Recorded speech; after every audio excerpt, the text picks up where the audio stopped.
Hare Krishna, Bhagavad Gita, Chapter 4, Text 16. Kim karma kima karmeti kavayopyatra mohita tatte karma pravakshyami yajñatva mokshyase shubhat. Meaning, to act in Krishna consciousness, one has to follow the leadership of authorized persons who are in a line of disciplic succession. The system of Krishna consciousness was first narrated to the sun god. The sun god explained to his son Manu. Manu explained it to his son Ishvaku. And the system is current on this earth from the very remote time. It is said that one cannot ascertain the ways of religion simply by the imperfect experimental knowledge. No one can manufacture a religious principle by imperfect speculation.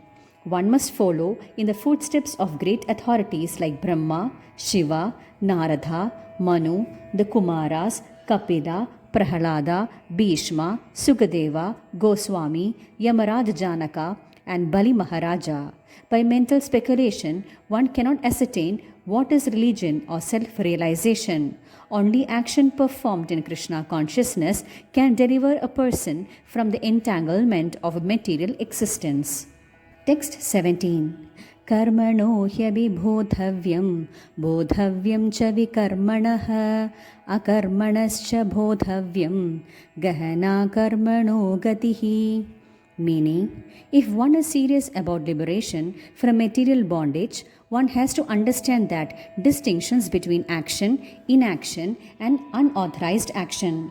To understand Krishna consciousness and action according to his modes, one has to learn one's relationship with the Supreme. That is, one who has learned perfectly knows that every living entity is an eternal servitor of the Lord and that consequently one has to act in Krishna consciousness. Text 18. Karmanya karmaya pashed karmani cha karmayah sabuddhiman manushyesu yukta kritsna karma krit. Meaning, a person acting in Krishna consciousness is naturally free from the bonds of karma. His activities are all performed for Krishna. Therefore, he does not enjoy or suffer any of the effects of work. Consequently, he is intelligent in human body even though he is engaged in all sorts of activities for Krishna. Akarma means without reaction to work. Because everything is done for Krishna, he enjoys only transcendental happiness in the discharge of this service. Those who are engaged in this process are known to be without desire for personal sense gratification. Text 19. Yasya sarve samarambha kama sangalpa varjita jnanagnigdhagda karmanam tamahu pandidham buddha. Meaning, only a person in full knowledge can understand the activities of a person in Krishna consciousness.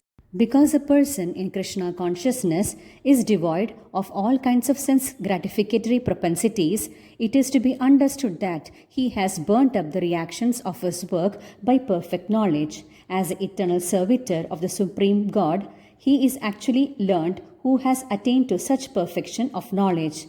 Development of this knowledge of eternal servitorship to the Lord is compared to fire.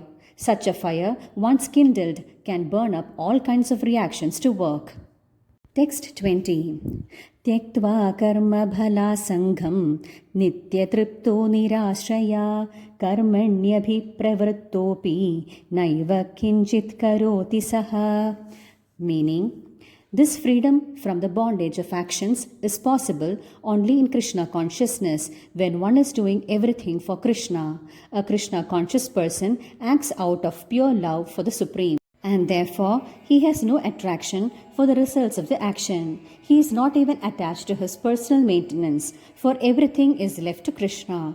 Nor is he anxious to secure things, nor to protect things already in his possession. He does this duty to the best of his ability and leaves everything to Krishna. Such an unattached person is always free from the resultant actions of good and bad. It is as though he were not doing anything. This is a sign of akarma or actions without fruitive reactions. So, here we end up with the 16th to 20th verses of the Bhagavad Gita from the 4th chapter. Hare Krishna.